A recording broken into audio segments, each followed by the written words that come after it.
Dive Massively, multiplayer online role-playing game, or DMMORPG, is a genre of games where you can enjoy the imaginary world as if it were you. Among them, Yggdrasil, released in 21/26, took the world by storm with its unusually high player freedom and wide man. Now 12 years later, it's about to see its end. We are then shown a bunch of players attacking a castle. They rushed through the skeleton army, but met their defeat at the hands of the defending player. Then we are cut to a blank screen where someone is reminiscing about the time he enjoyed as a player in the game. It was the player Momonga, sitting on the 9th floor round table of the Great Tomb of Nazarick. He and another player, Hero, talk about their time in the game. The Great Tomb of Nazarick is the guild that Momonga and the other members built together. Momonga is the guild leader. Nazarick has stood up for all these years, as no other guild has been able to break through its defenses and take it down. Momonga was about to say to Hero to wait till the end, as it's the last day the servers are going to run. But Hero already said his goodbyes and left. Momonga was wondering where and when will they ever meet again, and if they'll meet again at all. He hit the table in anger as to why no one would want to stay for the last moments of the guild that they built together. But he doesn't count anyone as traitors, as the symbol of their guild, the staff of Ainz-Ulgaun, is still present. Apparently, everyone played hard to earn this, using their paid vacations and arguing with their wives to make time. He takes the staff with him and tells us that the requirements for joining were to have an inhuman avatar and be a functioning member of society.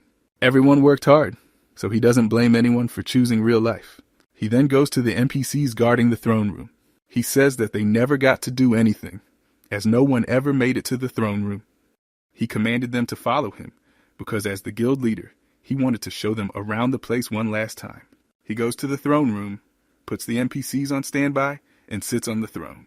Standing next to the throne is Albedo, the highest-ranking NPC and the controller of all the Guardians.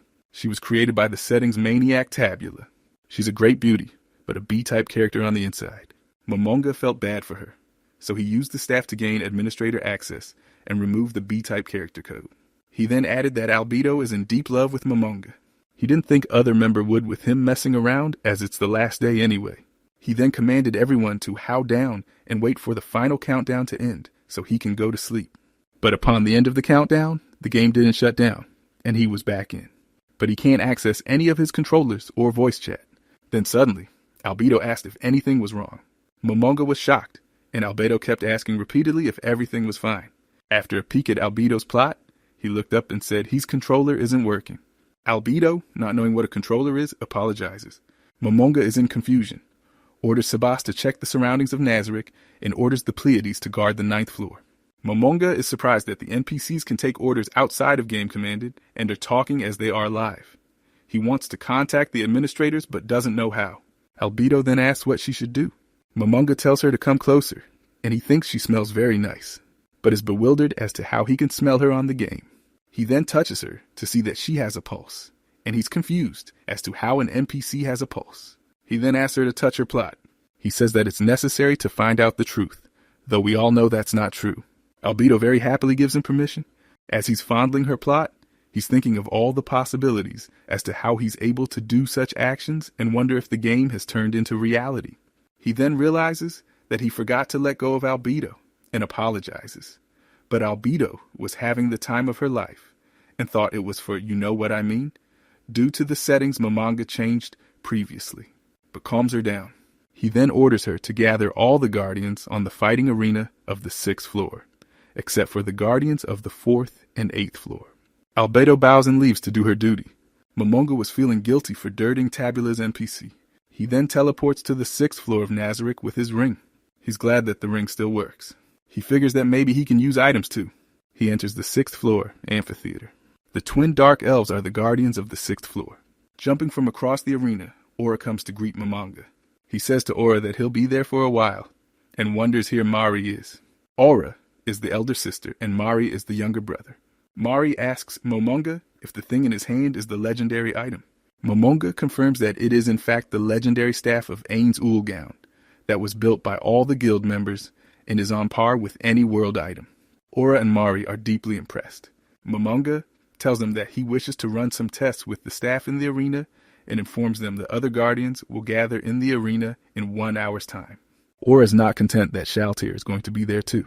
Momonga controlled things in the game with the controller, but to test how it works now is the reason he came to the arena. He expresses that upon focusing within himself, he can feel how the magic works and everything related to it. To test the weapon's prowess, he summons a fire elemental and is impressed by the summon. He asks Aura if she would like to try fighting it, and she excitedly accepts it, dragging Mari along with her. He orders the elemental to attack the twins, and they are easily taking it on. Momonga concludes using his magic isn't a problem, but wonders if his voice message will connect to anything. But surprising it does. It connects to Sebas, so he can use to communicate with his subordinates. He asks Sebas about the situation outside. Sebas says that there is a slight issue. Momonga tells Sebas that he ordered the Guardians to gather at the 6th floors and commands Sebas to come to the 6th floor as well and report his findings. Momonga congratulates them on defeating the fire elemental. He offers them water, presuming they would be thirsty. Aura says that she thought Momonga would be scarier in person. He says that he could be scarier. But Aura says that the way Momonga is them right now is the best. As they were talking, Shaltir appears. Shaltir and Aura immediately start an argument. Meanwhile, Momonga is collecting himself. The NPCs are his subordinates and are still loyal to him. He must act as a proper superior in front of them and collect information. He wants to know how strong he is here in this world as he was max level in Yggdrasil, and wonders if this is another world if he should return, but is in conflict on whether to return as he has no family and his only life working and coming home to sleep. As he's thinking to himself, all the Guardians start to appear one by one.